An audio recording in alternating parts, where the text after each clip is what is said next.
आज हम बीए पाठ प्रथम वर्ष के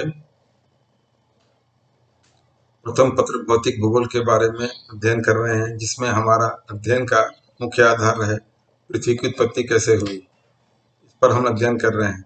जैसा कि आपको पता है कि आज हम पढ़ेंगे बिग बैंग थ्योरी के बारे में। बिग बैंग थ्योरी देने का श्रेय सन 1927 में भौतिक शास्त्री जॉर्ज लेमेंत्रे को दिया जाता है, जिन्होंने एक बिग बैंग थ्योरी का जन्म दिया। इसमें यह कहा गया है कि ब्रह्मांड का जन्म एक महाविस्फोट के कारण हुआ है। ठीक है, लगभग 13.7 अरब वर्ष पूर्व संपूर्ण ब्रह्मांड जो था एक परमाणविक इकाई के रूप में संघनित था।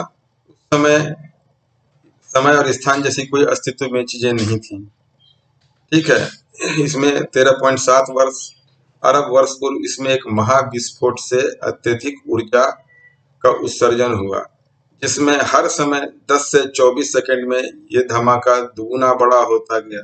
यह ऊर्जा इतनी अधिक थी कि जिसके प्रभाव से आज तक ब्रह्मांड फैलता ही जा रहा है। इस धमाके के 3 लाख साल बाद पूरा ब्रह्मांड हाइड्रोजन और हीलियम के गैस के बादलों से भरा हुआ था। इस धमाके के 3,80,000 साल बाद अंतरिक्ष में सिर्फ फोटोन ही रह गए। फोटोन क्या है? एक ऊर्जा का स्रोत है। इन फोटोन से तारों और आकाश गंगाओं का जन्म हुआ। आकाश गंगा आपको पता है किसे कहते हैं? आकाश गंगा हम तारों के समूह को कहते हैं, जिससे जन्म हुआ और बाद में ग्रहों और हमारी पृथ्वी का जन्म हुआ।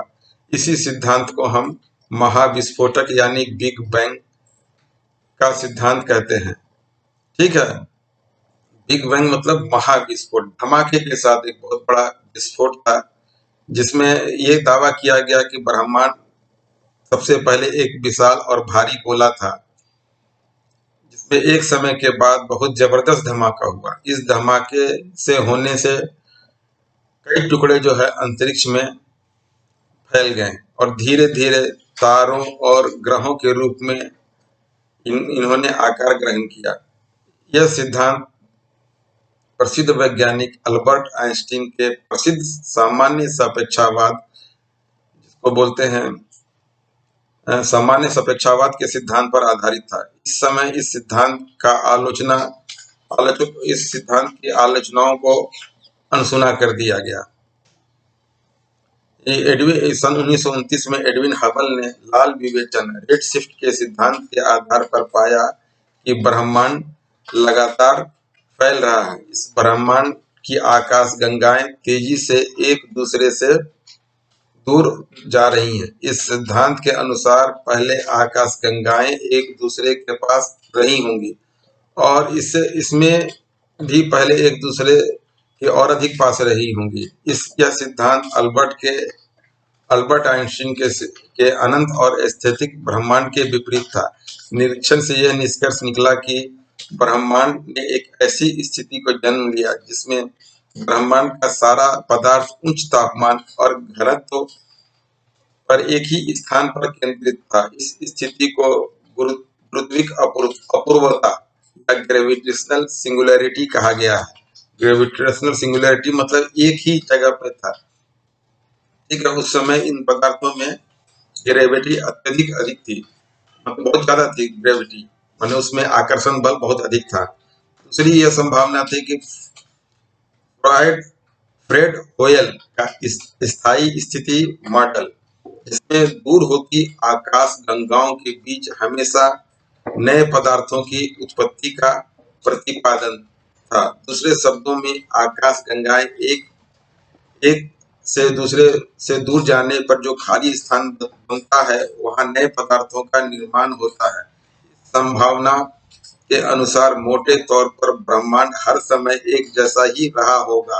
होयल वह व्यक्ति थे जिन्होंने लेमेत्र के महाविस्फोट सिद्धांत का मजाक उड़ाया और इसे बिग बैंग आइडिया का नाम दिया था। काफी समय तक वैज्ञानिक इन दोनों सिद्धांत के बीच विभाजित रहे, लेकिन समय के साथ वैज्ञानिक प्रयोगों और निरीक्षण से महाविस्फोटक सिद्धांत को बल मिला। 1965 के बाद ब्रह्मांडीय सूक्ष्म तरंग विकिरण, जिसको कहते हैं कॉस्मिक माइक्रोवेव रेडिएशन, की खोज के बाद इस सिद्धांत को सबसे ज्यादा मान्यता प्राप्त मिला। वर्तमान में खगोल विज्ञान का हर नियम इस सिद्धांत पर आधारित है।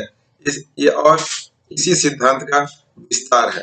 तो हम इस तरह से पृथ्वी के जो ब्रह्मांड की उत्पत्ति है, पृथ्वी की उत्पत्ति के बारे में हमने बहुत सारे जो मान्यताएं थी के बारे में हमने अध्ययन किया, जिसमें प्रथम मान्यता थी कि एक पृथ्वी की उत्पत्ति केवल एक पिंड से हुआ। दूसरी मान्यता थी कि पृथ्वी का जो उत्पत्ति है वो दो पिंडों से हुआ। तीसरी मान्यता ये जो थी, जिसको सबसे अधिक बल मिला, जो काफी वैज्ञानिक तथ्यों पर आधारित थी, वो है महाविस्फोट सिद्धांत। इस तरह से हमने पृथ्वी की उत्पत्ति के बारे में जो वैज्ञानिक विचारधाराएं थी उसके बारे में अध्ययन किया। अगले वीडियो में हम अध्ययन करेंगे पृथ्वी की आयु और पृथ्वी के आंतरिक संरचना के बारे में। अध्ययन जो है हम अगले वीडियो में करेंगे। धन्यवाद।